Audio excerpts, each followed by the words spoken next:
ದೇಶದಲ್ಲಿ ಕೊರೋನಾ ಕೇಸ್ಗಳ ಸಂಖ್ಯೆ ಹೆಚ್ಚಾಗ್ತಾ ಇರೋದು ಈಗ ಆತಂಕಕ್ಕೆ ಕಾರಣ ಆಗ್ತಾ ಇದೆ. ಯಾಕಂತಂದ್ರೆ ಒಂದೆಡೆ ಕೇಸುಗಳ ಸಂಖ್ಯೆ ಹೆಚ್ಚುತ್ತಿದೆ, ಮತ್ತೊಂದೆಡೆ ಹೊಸ ತಳಿ ಕಾಣಿಸಿಕೊಂಡಿದೆ. ಇದು ದೊಡ್ಡ ಪ್ರಮಾಣದಲ್ಲಿ ಕೇಸುಗಳ ಸಂಖ್ಯೆ ಹೆಚ್ಚಾಗೋದಕ್ಕೆ ಕಾರಣ ಆಗಬಹುದು ಅನ್ನೋ ಅಂದಾಜಿದೆ. ಸಿಂಗಾಪುರದಲ್ಲಿ ಒಂದು ವಾರದಲ್ಲಿ 56,000 ಕೇಸುಗಳು ರಿಪೋರ್ಟ್ ಆಗಿದೆ.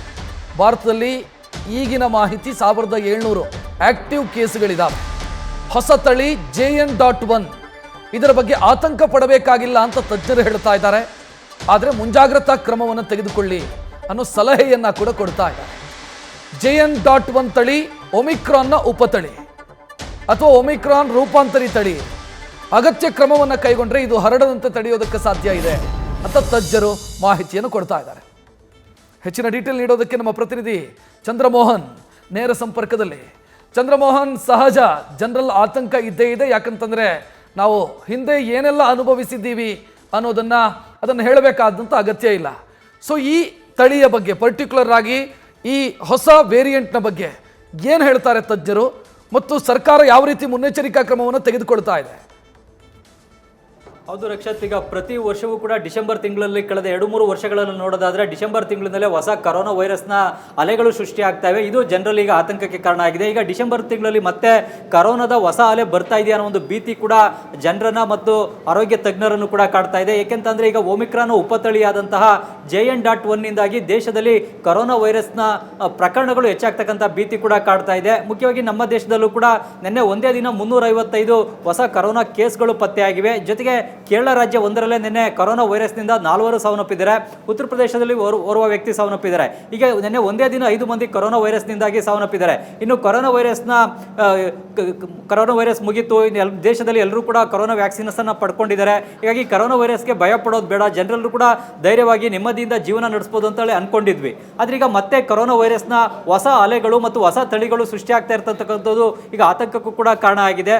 ಮುಖ್ಯವಾಗಿ ಈಗ ಕಳೆದ ಒಂದು ವಾರದ ಅವಧಿಯಲ್ಲೇ ಸಿಂಗಾಪುರ ದೇಶದಲ್ಲೂ ಕೂಡ 56,000 ಹೊಸ ಕೇಸ್ಗಳು ಕೂಡ ಪತ್ತೆ ಆಗಿವೆ. ನಮ್ಮ ಭಾರತದಲ್ಲೂ ಕೂಡ ಈಗ ಸದ್ಯ 1,700 ಕರೋನಾ ಆಕ್ಟಿವ್ ಕೇಸಸ್ಗಳಿವೆ.